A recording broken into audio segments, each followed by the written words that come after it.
trying to make or exercise the use of our gray matter as opposed to our brawn and our loud mouths.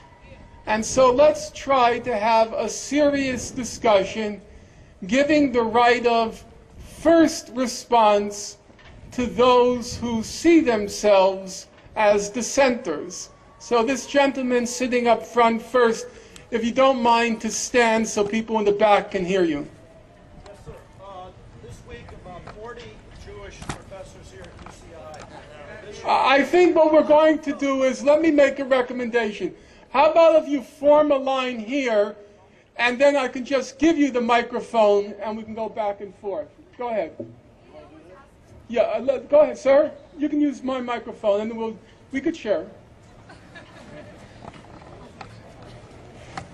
Professor, this week about 40 professors, Jewish professors of UC Irvine, have issued a letter which hopefully will be in the student newspaper next week, asking for an end to anti-Semitism on the UC campus, specifically referring to these events which have been going on for several years.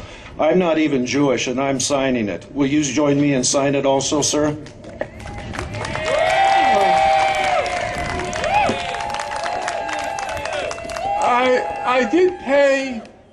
I did pay close attention to the introductory remarks of the person who opened the program, and he was very clear in which he said that the organization which sponsored me opposes all forms of bigotry, racism, and so forth, and he was very explicit, including Jews.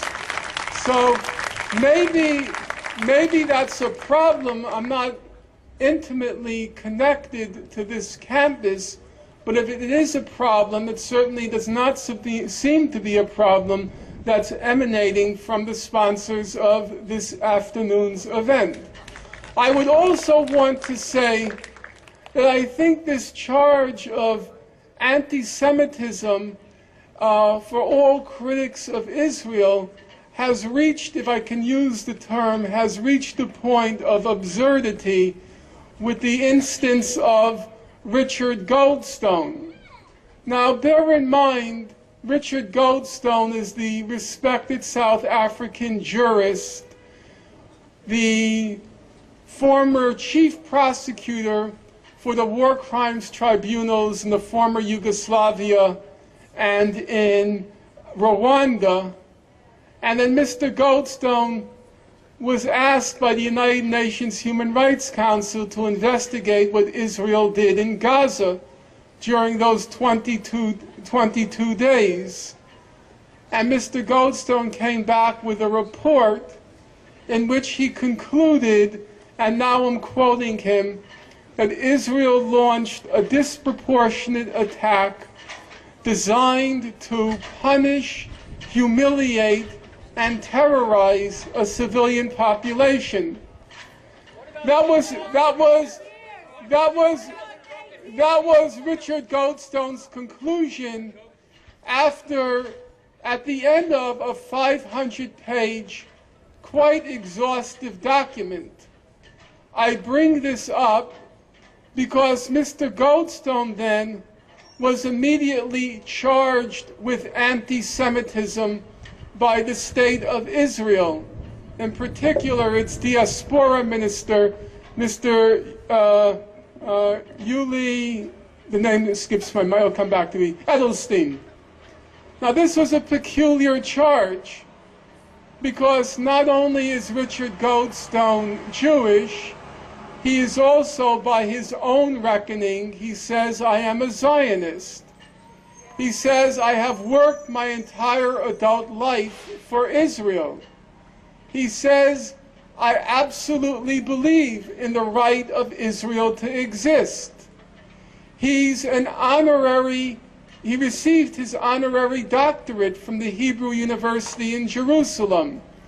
He sits on the board of governors of the Hebrew University in Jerusalem. His mother was an activist in the Zionist movement. His daughter did Zionist emigration to Israel, Aliyah. And yet he was accused of being an anti-Semite.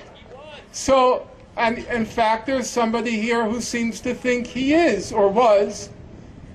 And so I think we've reached a kind of point of absurdity with that kind of allegation. If Mr. Goldstone is an anti-Semite, then I frankly don't know what's left. Excuse me? I said that I don't see the pertinence of that question to this gathering here. You might as well ask me to sign a petition on animal rights. That's not pertinent here. So far as I can tell, the sponsors are very reasonable, and from my personal experience the past several hours, I would have to say that the people sponsoring this event, or at least those I've had a chance to talk to, are remarkably intelligent and morally serious. I think, yeah, please. Oh, we have a mic, great. Okay, terrific.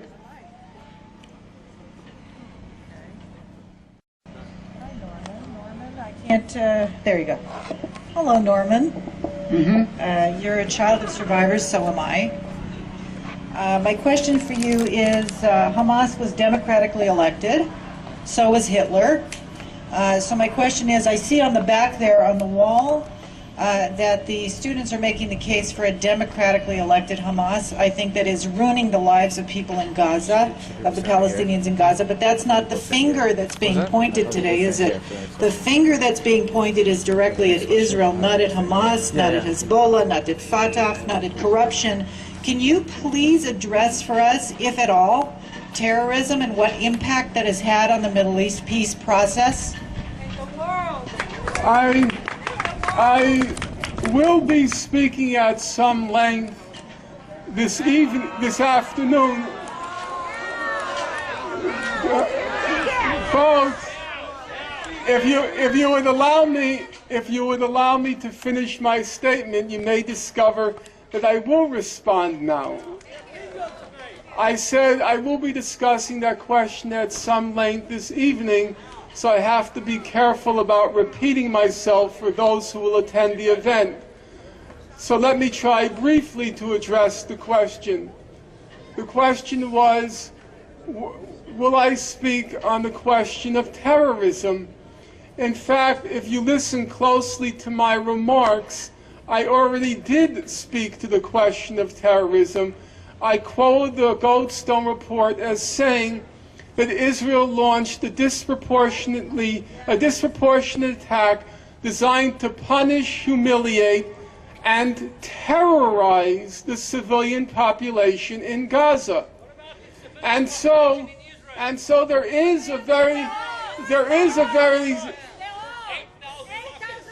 okay, I would be very happy, sir, I'm trying to be respectful. And if you heard, I said I will take dissenting questions first. So by shouting, you're denying the rights of your own organization to speak. They're right here in the first row. And I'm giving them the first right to speak. I respect the fact you let me talk. I do not consider that you were unruly. And now I want to give you a chance to talk. So let me answer the question. As I understand it, you can be dissatisfied with my answer, but you can't say I'm not answering it when you don't let me answer it. There is a problem, it's quite correct. There is a significant problem of terrorism in the Middle East. So let's take the case of what happened in Gaza during what Amnesty International called the 22 days of death and destruction in Gaza. In those 22 days, 1,400 Palestinians were